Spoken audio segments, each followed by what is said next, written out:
Bonjour à toutes et à tous. Alors vous êtes de plus en plus nombreux à regarder la chaîne sans vous abonner. Maintenant, et c'est aujourd'hui, je peux comprendre parce que voilà, et je suis supporter du Barça, donc je fais des débriefs du Barça, des débriefs du Barça Athletic à partir de la saison prochaine et des débriefs du Real Madrid aussi à partir de la saison prochaine. Donc voilà, fan de City, fan de l'Inter, à part les matchs de Ligue des Champions que je vais débriefer également, ben voilà, je comprendrai que vous abonnez pas.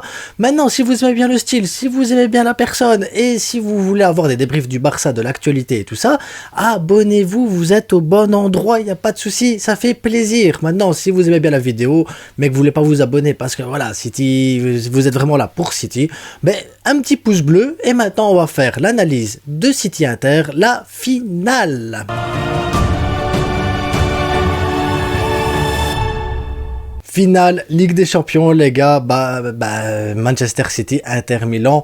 Finale inédite, donc ça fait plaisir aussi d'avoir une finale inédite, d'avoir deux équipes comme ça qui sont pas habituées à se retrouver du tout, parce que ça fait longtemps que l'Inter et City ne se sont pas retrouvés, mais déjà c'était un match amical et jamais dans une confrontation à enjeu.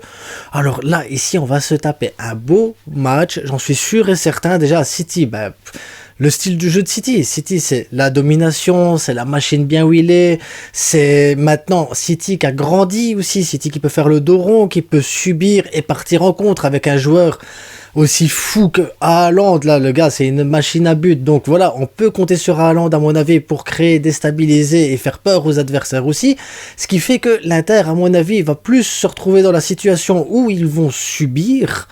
Et derrière, ils vont sûrement compter sur un Lautaro des grands soirs ou sur un Lukaku pour pouvoir mettre des buts qui, à mon avis, vont devoir compter sur des miettes comme ça, ainsi des miettes d'action pour pouvoir marquer des buts. Mais après, tout est possible avec l'Inter, tout est possible avec City également. City peut très bien dominer le match, avoir la maîtrise du ballon, avoir les occasions, et derrière ne pas avoir le bon angle de frappe pour pouvoir justement cadrer une bonne frappe, parce que derrière faut pas oublier que le gardien de l'Inter, Onana, est certainement le meilleur gardien du tournoi. Mais vraiment, pour moi, Onana, c'est lui le gardien du tournoi, contrairement au gardien de City qui, voilà, c'est pas, voilà, balle au pied c'est bien, il va te faire des arrêts, des trucs et tout, mais ça reste pas non plus top sécurité. Voilà, pour moi c'est pas un top sécurité comme gardien. Mais on peut toujours être surpris parce que, comme je l'ai dit, il suffit d'un Lautaro des grands soirs, mais aussi Ederson peut être aussi un gardien des grands soirs. Donc, pourquoi pas avoir vraiment une vraie confrontation entre une attaque et une défense, entre une équipe qui peut jouer les comptes rapidement, entre une autre équipe qui est-ce qu'elle va réussir à défendre. On a déjà vu de façon City jouer contre des blocs bas et gagner contre des blocs bas. Ça a arrivé contre Leicester où ils ont plié le match au bout de 25 minutes, ça a arrivé contre Chelsea où ils les ont battus 1-0, où c'était des équipes qui ont joué l'ultra défense et qui finalement n'ont rien su faire contre City, parce que voilà, entre des Foden, des Grealish, Stone maintenant qui arrive dans l'axe dans son nouveau rôle, qui est franchement un rôle qui le convient parfaitement. Je sais que Xavi essaie de le copier avec Garcia. Il faut arrêter avec Garcia de copier ce genre de truc. Stone a vraiment l'intelligence et Guardiola a vraiment réussi à transformer Stone en un joueur essentiel pour justement surdominer le milieu de terrain et avoir un surnombre pour pouvoir justement dominer, avoir plus de gens, avoir plus d'espace, ça va pouvoir se permettre d'aller entre les lignes et tout ça. Quand on voit Gundogan qui nous fait une fin de saison canon de chez canon, d'ailleurs j'espère qu'il va venir au Barça et qu'il va pas prolonger à City. Quand tu vois Bernardo Silva qui peut jouer à ailier, demi-espace avec l'intelligence de jeu et tout ça, Kevin De Bruyne, il peut tirer de n'importe où, faire des passes de n'importe où, il peut te trouver la tête de n'importe qui, le pied de n'importe qui, parce que ce joueur-là est d'une intelligence rare. Mais derrière, tu as un Inter Milan qui défensivement peut faire un bloc, peut empêcher de marquer et peut empêcher vraiment City de trouver les bons espaces pour justement jouer ce jeu court ou essayer de tirer de loin. Même si Rodri a une belle patate, mais derrière, est-ce que l'Inter va les laisser tirer? J'ai des doutes. Je pense que l'Inter, ça va être un bloc bas qui va partir en percussion. D'ailleurs, c'est déjà ce que je pensais pour le Real Madrid. Le Real Madrid, voilà, ils se sont fait totalement éteindre par City. City qui est vraiment supérieur actuellement à eux. Donc voilà, City pour moi part comme favori, mais ça reste pour moi du 50-50. City pourtant ils ont un parcours digne d'un champion de Ligue des Champions, clairement. Tu vois déjà dans leur groupe qu'ils ont éclaté Séville, mais quand je dis éclaté, c'est éclaté Séville avec un 4-0 et je pense que c'était 3-1 le match retour. Séville qui reste quand même le tenant de l'Europa League, ne l'oublions pas.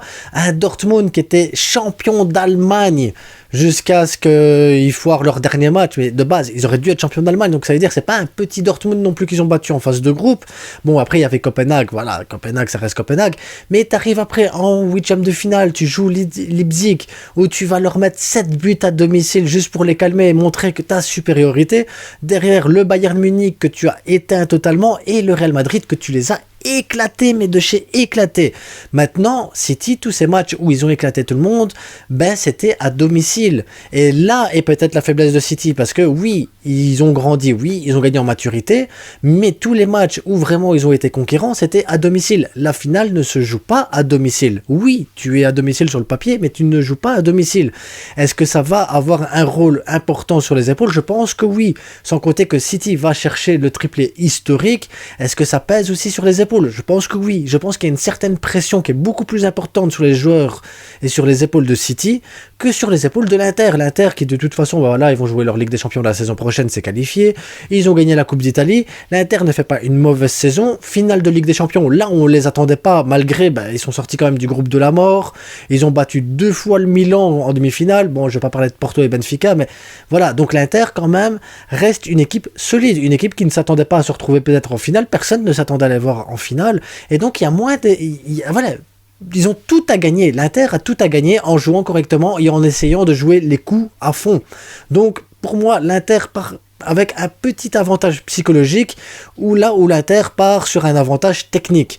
Maintenant, lequel des deux va gagner, ça se joue sur un seul match, et ça va être compliqué. Je pense que la clé du match, elle va être là. Elle va être sur la gestion de la pression, la gestion des temps faibles, et comment City va réussir à contrer les contres de l'Inter, et comment l'Inter va réussir à canaliser toute cette force de City, parce qu'il ne faut pas oublier, City, c'est pas juste le 11 de base avec tous ces joueurs-là, tu as aussi des remplaçants d'une qualité, mais qui pourraient être titulaires n'importe où. Moi, je vois ce qu'il y a sur le banc de City, il pourrait être titulaire au Barça, tellement que c'est impressionnant.